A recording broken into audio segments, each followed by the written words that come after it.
comment on ne met pas trop de soi dans un texte et comment le faire, en mettre assez, je veux dire, pour que ce soit quelque chose qui résonne et qui soit vrai et qui soit authentique, sans tricherie.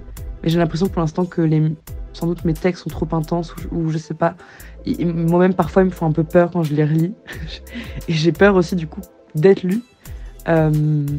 Et que j'ai pas l'impression que, du coup, j'aurai l'énergie pour écrire tout le temps. En tout cas, et, et ouais. Et une autre question, comment vous faites, vous, avec quand vous n'êtes pas satisfait d'un texte ou d'un poème ou, comment vous le vivez? Alors, c'est une question un peu vaste, mais ça m'intéresse de voir aussi comment vous l'interprétez.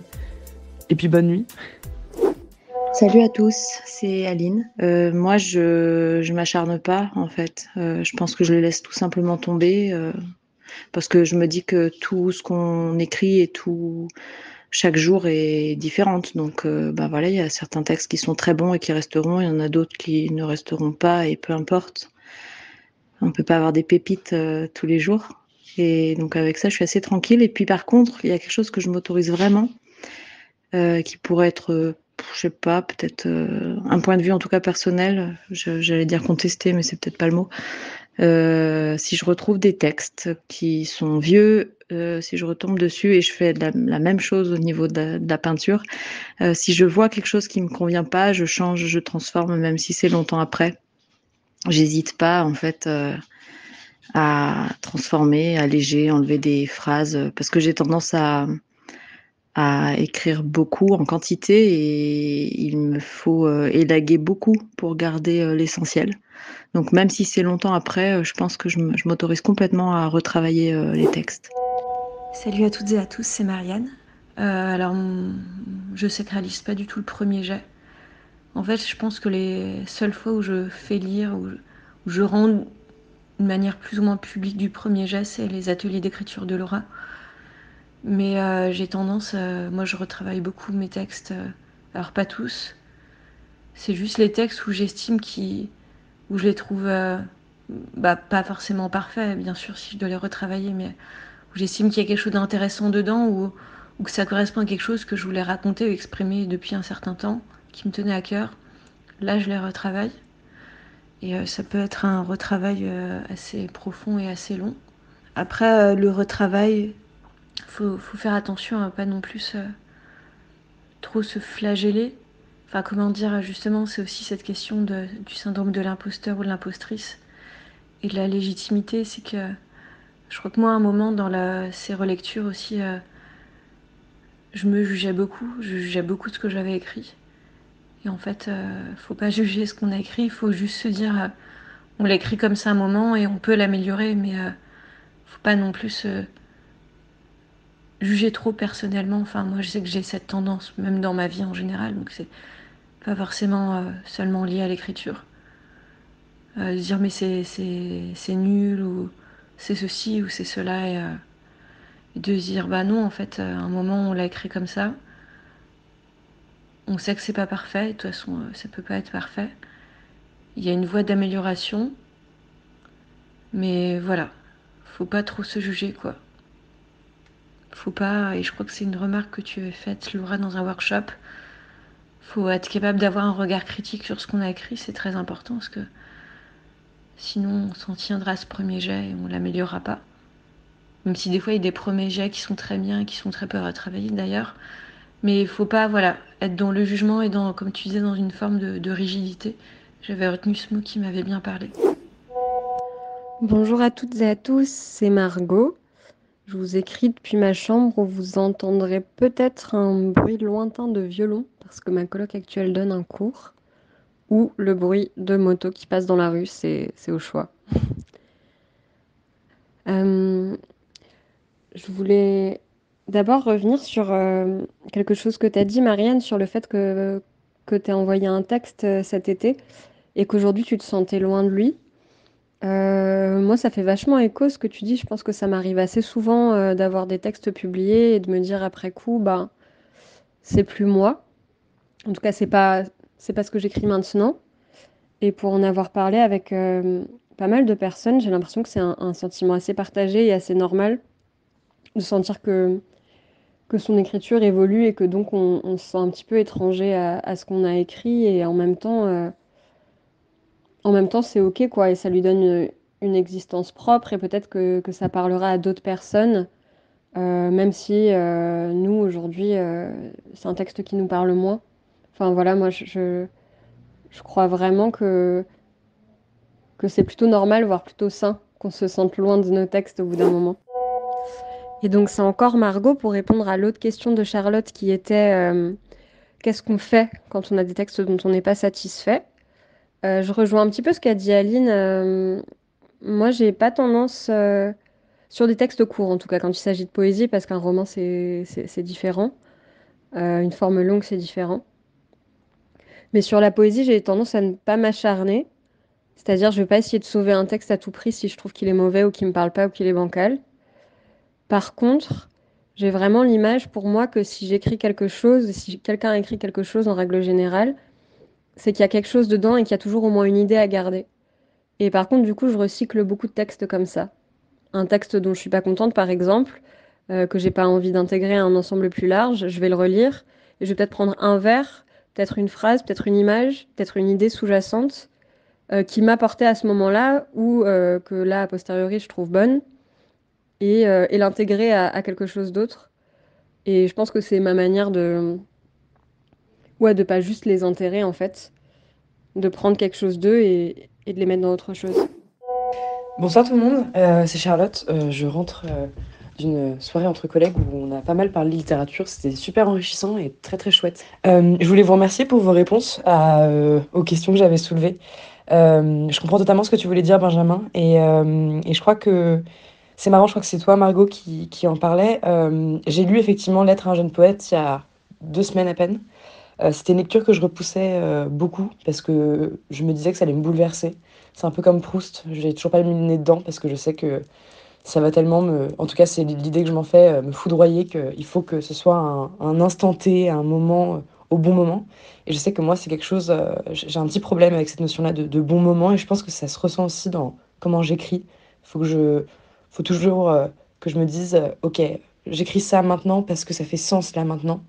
Et c'est vrai que cette phrase que tu citais, du coup, tirée des lettres, un jeune poète de Rilke, euh, je crois qu'en fait, ça m'a fait penser au fait qu'il y a beaucoup de gens qui écrivent sur le fait d'écrire, qui sont pas forcément des gens qui écrivent au sens poétique du terme ni rien. Et en fait, il y a une grande romantisation autour de l'écriture. Et que jusque-là, moi, je m'en étais fait quelque chose aussi de, oui, de très romantique, d'une discipline un peu, je sais pas comment dire, un art un peu. Quand j'étais petite, quand je pensais à quelqu'un qui écrivait, c'était vraiment cette image de l'écrivain un peu victorien, qui prend son temps, et je crois qu'en fait, il faut que j'essaie de me détacher personnellement de cette idée-là. Et ça rejoint un peu, du coup, les questions que je me posais de pourquoi on écrit. Et ben, en fait, peut-être qu'il n'y a pas de réponse et que c'est OK. Et que peut-être que l'écrivain ou la personne qui écrit, le poète, c'est pas forcément justement un besoin ou quelque chose qui nous dévore de l'intérieur, en tout cas pas nécessairement. Et je crois que du coup vos réponses et le fait d'avoir réfléchi à ça un peu toute la journée aussi, euh, en fait ça m'a pas mal apaisé dans mon rapport du coup à l'écriture, à ce que je veux produire, ce que je veux laisser comme trace entre grands guillemets, parce que je suis pas sûre de vouloir, enfin peu importe. Tout ça pour dire merci beaucoup pour vos réponses. Et c'est toujours Charlotte. Je voulais vous raconter une anecdote de ma journée. J'ai un cours à l'école. Je suis donc à l'école de la librairie française. Donc c'est une école qui est spécialisée dans les formations libraires. Et j'ai un cours le lundi matin à 9 heures qui est assez rude, qui est en fait sur les stratégies de présentation de soi et surtout sur la prise de parole en public. Donc en fait c'est un cours quasiment, c'est presque du théâtre. C'est comment on se présente à l'autre, comment ça touche le langage corporel comme le langage tout court. Euh, et là, mon exercice d'aujourd'hui, c'était lire un texte. Alors, j'étais pas là la dernière fois, donc j'ai pas pu lire un texte de moi. J'ai lu un texte très très beau d'Antonin Artaud, que j'ai eu du mal à saisir, c'est pour ça qu'il m'a beaucoup touchée. Et je voulais vous partager ça parce que de réciter un texte à voix haute, tout ça, est-ce que c'est un peu comme ces questions au théâtre de est-ce qu'il faut lire le théâtre ou le jouer? Et c'est rigolo que ça arrive maintenant parce que j'ai lu un de mes textes, enfin le premier jet que j'avais fait pour l'atelier de cette semaine sur le visage, et je l'ai lu à voix haute, et en fait je me suis rendu compte que je butais sur tous mes mots, et que j'étais incapable de me lire à voix haute, mais que j'étais capable de lire les autres à voix haute. Je sais pas vraiment où je vais dans cet audio. En l'espace de quelques jours, je me suis retrouvée avec ces réflexions sur le fait de réciter un texte ou de le déclamer à l'oral face à des gens ou au téléphone, et la différence entre me lire à voix haute et lire quelqu'un d'autre. Lire un texte qui est fait pour être écrit, est fait pour être lu, et lire un texte qui peut être déclamé. Et du coup, je m'interrogeais aussi sur comment écrire pour être lu à voix haute. Et je pense que c'est quelque chose que je vais essayer aussi un peu d'investir quand j'aurai un peu le temps. Voilà, c'était un audio qui a pas vraiment de but, mais juste une journée assez riche finalement. Ma chambre est une chambre de mort. 3 générations. Et des inconnus, mais pas beaucoup. Il est mort là où je dors, pas ma chienne. Il est mort sous ma fenêtre, la fenêtre sous laquelle je fais l'amour parfois. Elle est un peu froide, la fenêtre, mais ça remplit le cœur quand il y a du soleil.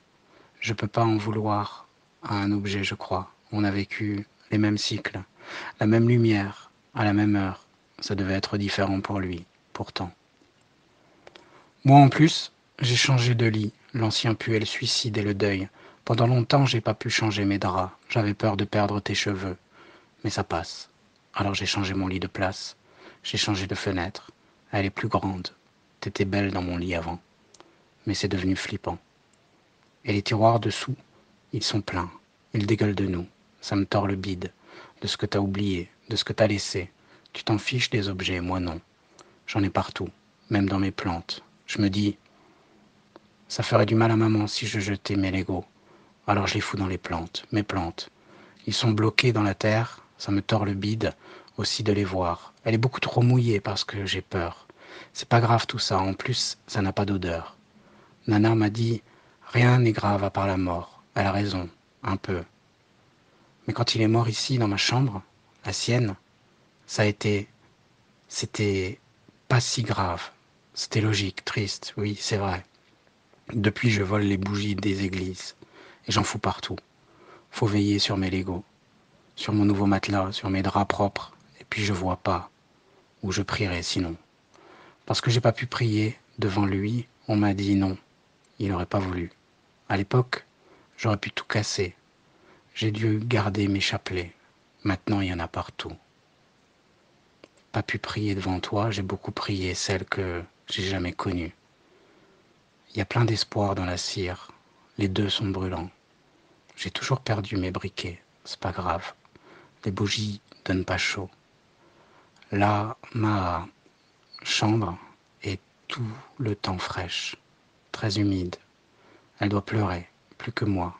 J'ai la pièce de la maison qui ressent tout. Elle suinte d'émotions, plus que moi parfois. Et tu dirais que c'est pas possible, parce que je suis toujours plein de tout. Que j'ai beaucoup débordé dans ma chambre, et tu le sentais. J'ai tout changé. Et même ma bibliothèque pourrait tout retenir. Je me cache plus dans ma chambre de mort. C'est dégueu de l'appeler comme ça. J'y ai toujours été bien. Elle a rien de glauque. Je l'ai toujours bien habillée. Et quand il y a des gens, elle parle de moi. À moi, elle me parle souvent de toi. Et des fois, ça me fait très mal. J'en veux à ma chambre de t'avoir fait partir, mais je sais que c'est pas elle. Je suis responsable.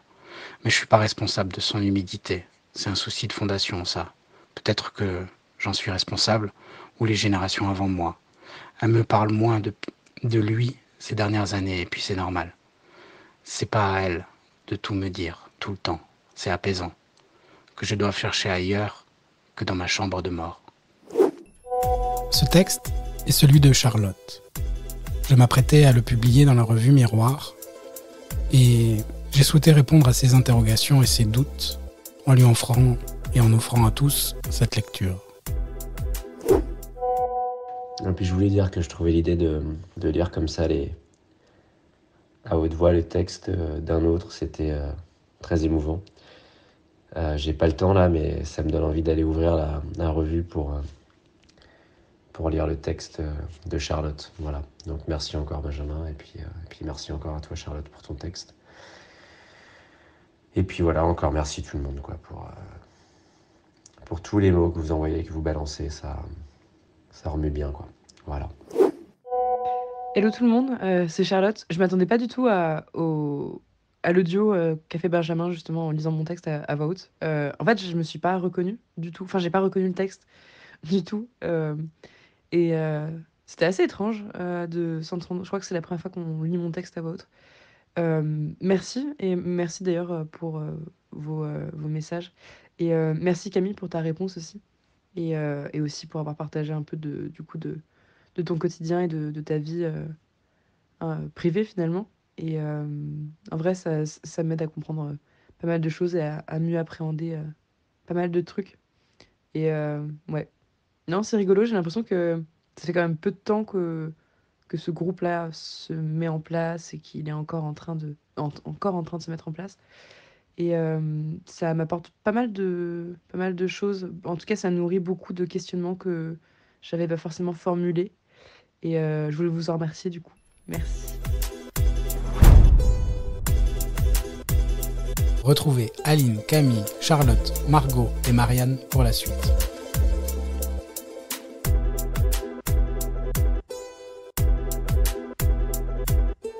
En miroir, un podcast de Benjamin Milazzo, proposé avec Captive Édition.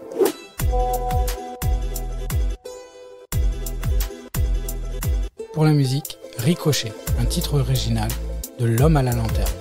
Composition Victor Mazzaferra.